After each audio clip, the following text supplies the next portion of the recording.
Investor Bonanza, it's real, it's happening, let's tell you more.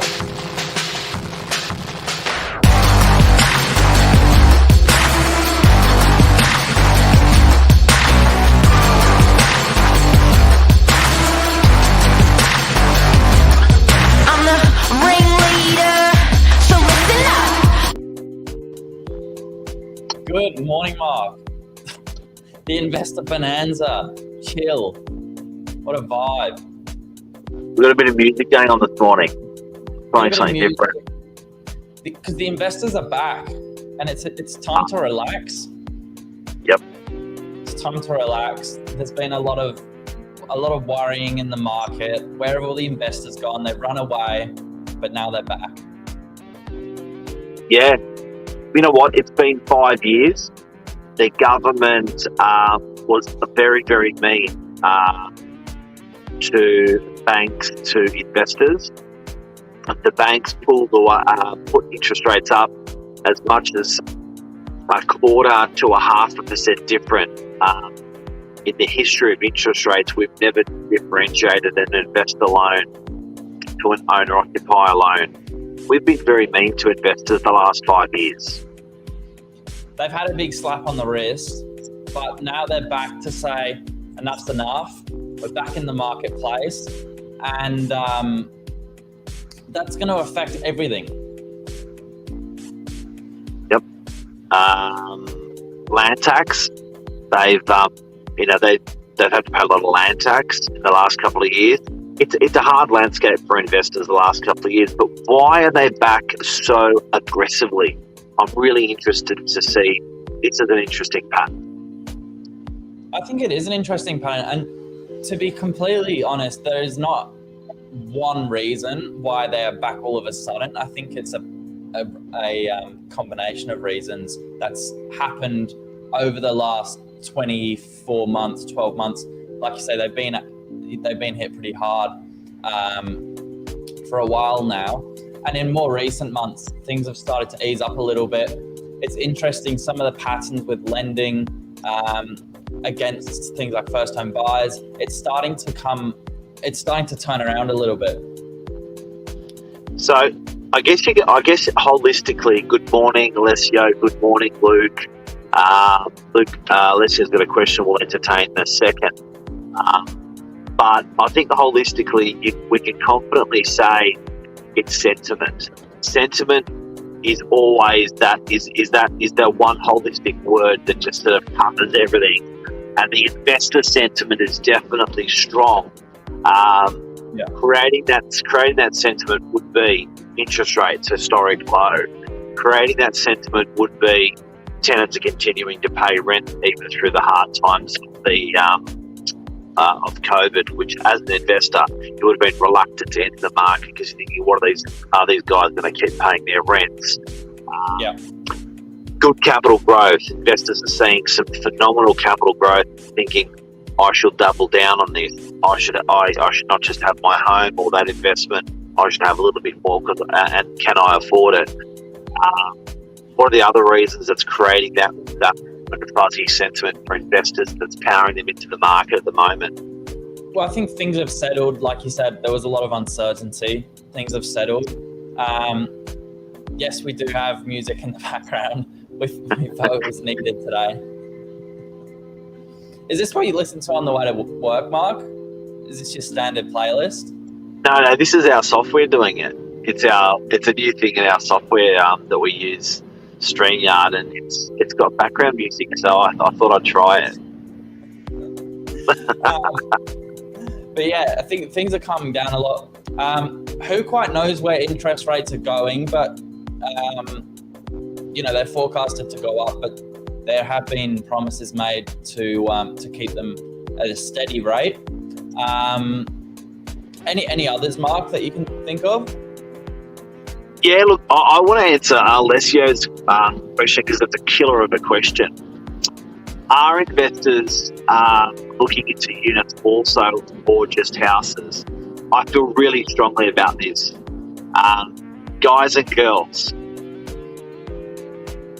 if you are buying a house of $2 million on the Northern Beaches, as an example, I reckon in the next couple of years, you will be paying about $1,000 a week on land tax.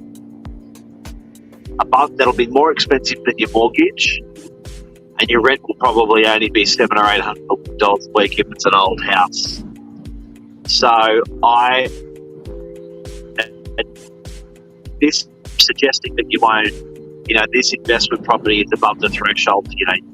You've got a couple of investment properties already. But what I'm saying is, land tax is a rolling 3-year average for investors.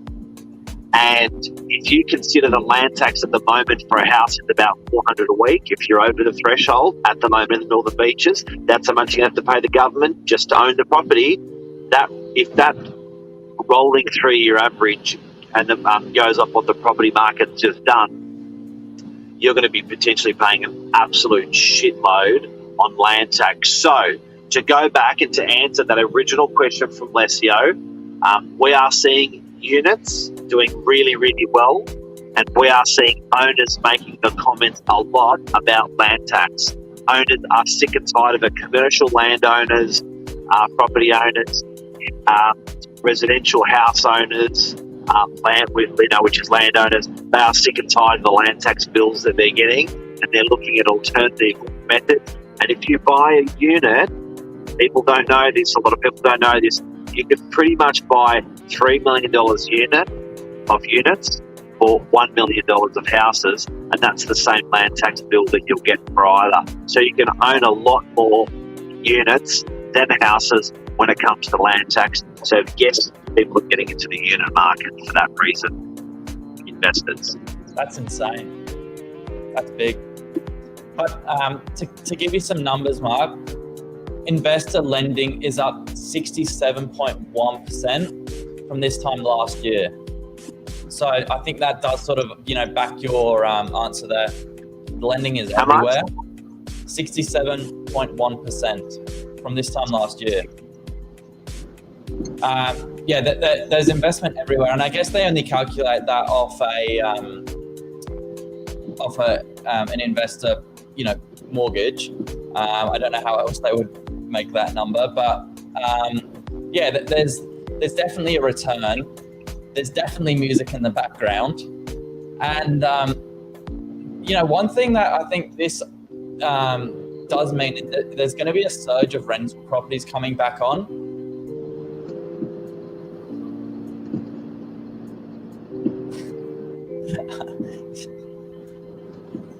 Gated communities are good for land tax. What do we reckon about that? Lisa reckons it's making it hard to hear the music. Can we turn it off? Yeah, next episode. But I think there's going to be a surge of rental properties coming back onto the market. And talking from personal experience out on the field, there was definitely a shortage this time last year. There was just a bidding war for freestanding homes, quality apartments, something with a little bit more size, people looking to get into something a bit larger. Yeah, look, I'm not a conspiracy theory type of guy, but it's really funny that there's more investors coming into the market and the international borders have opened where immigrants are coming back into Australia. There's definitely going to be a massive, massive need for rental stock. We had 1 million people leave Australia through COVID to go back to their own country.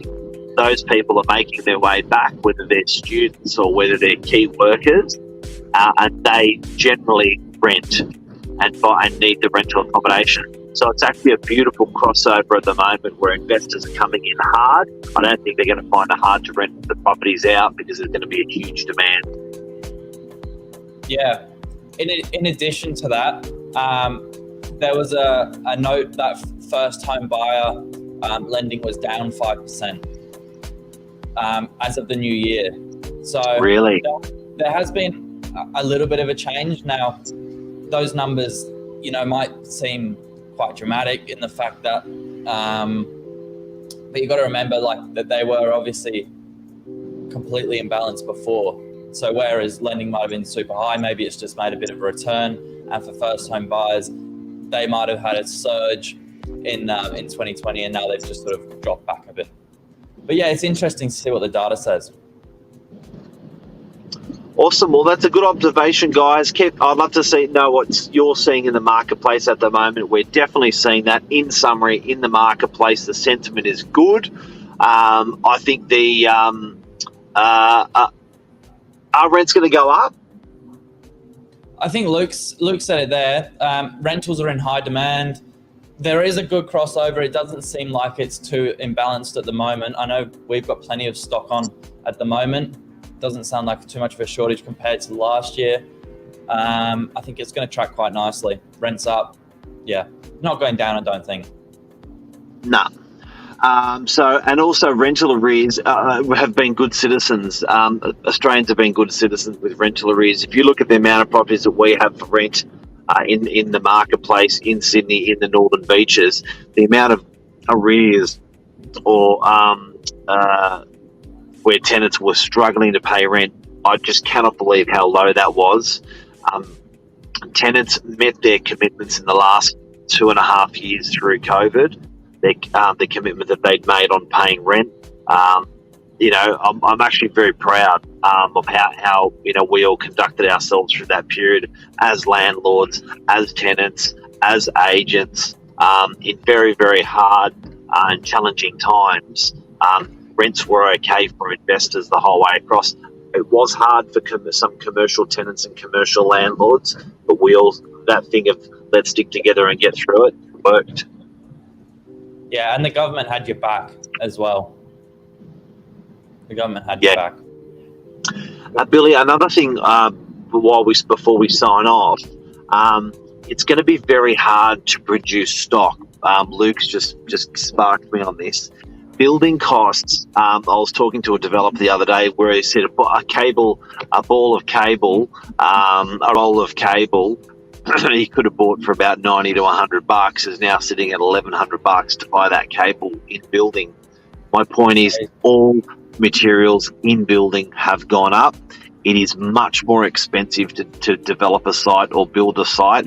That is going to put a pressure on builders to bring stuff to market. It simply won't be cost effective. We've seen ProBuild go out of business this week, which is one of the tier one builder in Sydney.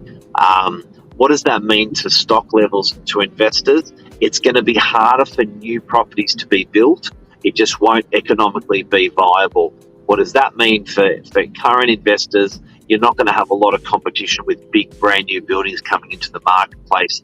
And this is potentially going to be for a long time. I'm not talking months, I'm talking years. 5 or 10.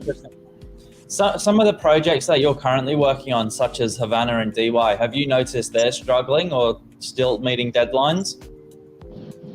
Look, it's very invisible at the moment. I don't think you're really going to show those signs. But it definitely catches up on these builders. So the bigger builders, it compounds much faster. These escalation in costs. But it's just bloody expensive to build. So it's going to be really hard to bring. So if you're an investor, it's another hot seat that you're in, a better hot seat that you're in, because you're not going to have a lot of new buildings coming into the market because of the huge costs. Like if buildings going to double, for instance, that makes a lot of economical sites uneconomical to build very quickly. And together with labour and materials, it's not an easy shift. Well, you're talking about their profit margins, so you've almost got to double the money you were raising in the first place. You could zero out the profit really, really quickly. Yeah. All right. Thanks for the music, Mark. It's been a pleasure. Can you still hear the music? Yeah, it's more subtle. I think this is, nice. I turned it down a little bit because Lisa was getting angry. Well, there was lots of comments about it this morning. Massive. Yeah, huge topic. Investors, massive. Great to see. Welcome back to the market, investors. And Billy, have a great day. You too. Thanks, Mark. See you, mate.